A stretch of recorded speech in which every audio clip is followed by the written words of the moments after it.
Salut à tous. Alors attention, je pense qu'on va tous prendre un sacré coup de vieux, puisque nous allons aborder la PlayStation 2. Et oui, le temps passe, et la seconde console de Sony fait aujourd'hui partie du patrimoine de notre média favori. Et il était plus que temps d'y consacrer une vidéo. Alors, pour bien comprendre l'origine de cette console, il est nécessaire que je vous présente un certain Ken Kutaragi. Il s'agit d'un ingénieur en électronique qui travaille pour Sony, une firme qui propose des produits assez variés, comme des Walkman, des magnétoscopes, des caméscopes, des disquettes, et j'en passe. Milieu des années 80, ce Ken Kutaragi donc découvre sa fille jouant à la NES de Nintendo. Il est ébahi par cette machine. Pour lui, c'est une certitude, le jeu vidéo est un secteur d'avenir, avec un énorme, peut-être même un infini champ de possibilités. Il s'intéresse du coup de plus près à la firme Nintendo. Et ça tombe bien, celle-ci lance un appel d'offres. Elle a besoin pour sa future console, qui sera la Super Nintendo, d'un gestionnaire sonore. Ken Kutaragi, exalté, sans même en parler à sa direction, se lance dans la conception de celui-ci. Norio Oga, grand patron de Sony, découvre le projet de son employé. Et il exprime son désaccord. Le jeu vidéo, c'est pour les enfants, et ce n'est pas un marché assez rentable pour s'y intéresser. Il laisse tout de même Kutaragi mener son entreprise à une condition. Une fois son travail terminé, il reprend les activités qu'on lui assigne. Il n'en faut pas plus pour Kutaragi, il finalise son processeur intitulé le SPC 700. Il équipera bien la Super Nintendo et sera renommé comme l'un des plus performants de sa génération, permettant à la SNES, sur le plan sonore, de dépasser sa concurrente, la Mega Drive.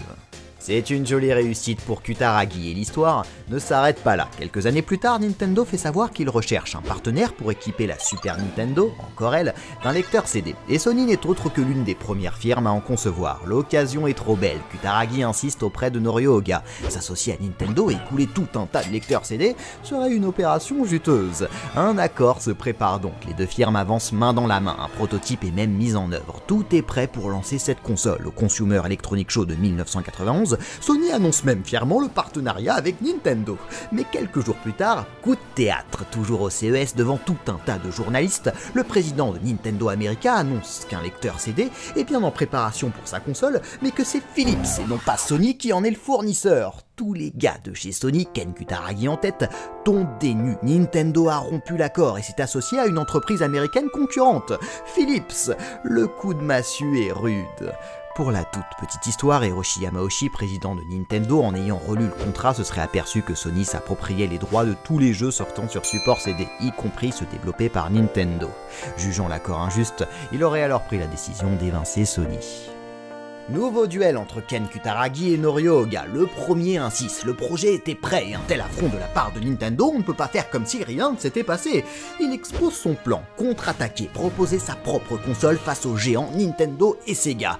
Norio Oga acquiesce et Ken Kutaragi est nommé responsable du projet PlayStation et il mise tout sur la 3D, technologie novatrice qui envahit les salles d'arcade. Il démarche auprès des éditeurs, en attire quelques-uns comme Namco, puis plus tard des plus prestigieux, Capcom, Squaresoft, Konami.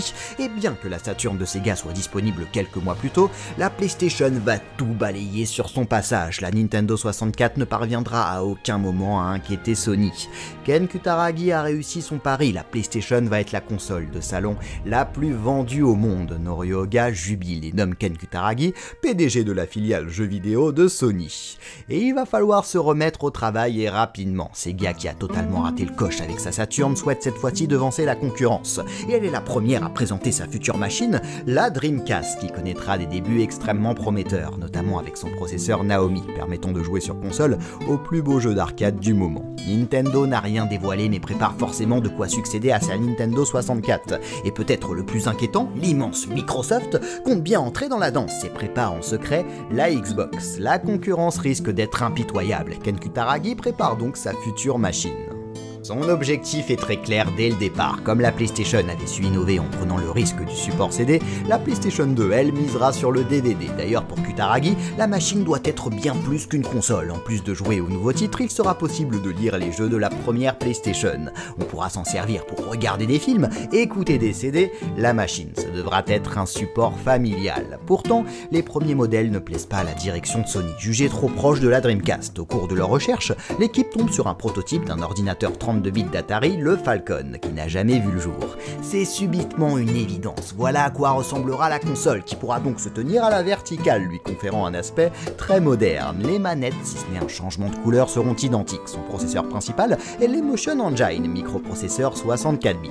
Alors, je vais pas faire durer le suspense plus longtemps, la PlayStation 2 va être un immense, on pourrait dire un colossal succès. Malheureusement, ça se fera au détriment de la Dreamcast. Sega ne pourra que constater à la sortie de la PS2 la chute drastique des ventes de sa console. Le raz-de-marée va être mondial. Peut-être vous souvenez-vous de cela, c'était la sortie française au Virgin Store des Champs-Élysées. Des images qui auront marqué les esprits. La GameCube et la Xbox ne rattraperont jamais le succès de la PS2. Ces deux machines parviendront à survivre grâce pour l'une à ses excellentes exclusivités, pour l'autre à ses nouveautés et son originalité. Il y a tout un tas de raisons à ce succès. Tout d'abord, à sa sortie, la PlayStation 2 est l'un des lecteurs DVD les moins chers du marché, ce qui d'ailleurs participera à standardiser ce nouveau format. La deuxième chose, c'est sa campagne marketing. Sony l'a maîtrisée de bout en bout, dont d'ailleurs très certainement ce buzz créé autour du fameux événement du Virgin Store. Les publicités de la PlayStation 1 était déjà particulièrement original, prenant à contre-courant ce qui se faisait habituellement. Je vais vous parler de ça. On pourrait croire que c'est une simple auditoire, mais dedans, c'est le tourne-dos de la mort. Celles de la PlayStation 2 seront carrément déroutantes. La plupart du temps, on n'aperçoit ni la console ni aucun de ses jeux. Observez par exemple.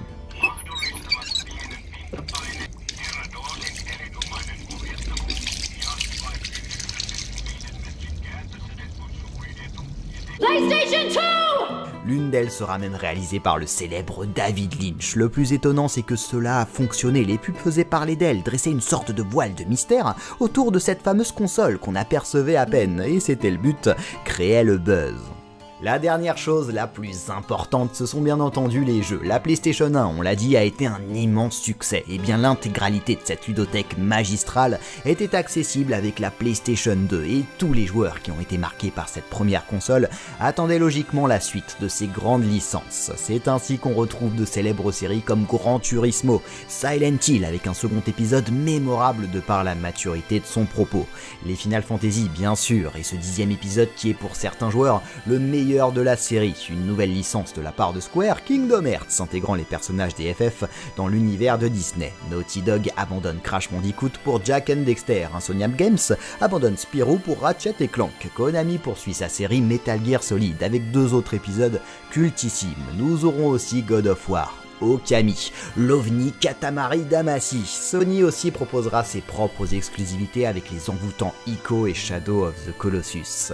Et bien entendu le jeu le plus vendu de la console, GTA San Andreas, et donc plus largement la série des GTA. Et des titres un peu plus atypiques, on peut citer Guitar Hero permettant avec des amis de simuler un groupe de musique en suivant les notes qui défilent à l'écran, et bien entendu le Hey Toy, avant-gardiste à bien des égards puisque se jouant avec le corps. Le petit reproche que l'on pourrait adresser à la machine, c'est son système de jeu en ligne assez bancal, chaque éditeur ayant dû gérer ses serveurs, ce qui complexifiait le système. Microsoft s'en sortira bien mieux de ce côté-là. La ludothèque de la PlayStation 2 est phénoménale de par la qualité de ses jeux et de leur quantité. On dénombre plus de 10 000 jeux officiellement sortis sur PS2, c'est juste colossal. Ken Kutaragi avait réussi son pari avec la PlayStation en faisant de la machine la console de salon la plus vendue. Avec la PlayStation 2, il a fait bien plus que de récidiver, puisqu'elle dépassera même la Game Boy, devenant de ce fait la console de jeu la plus vendue au monde, et qu'il l'est toujours aujourd'hui.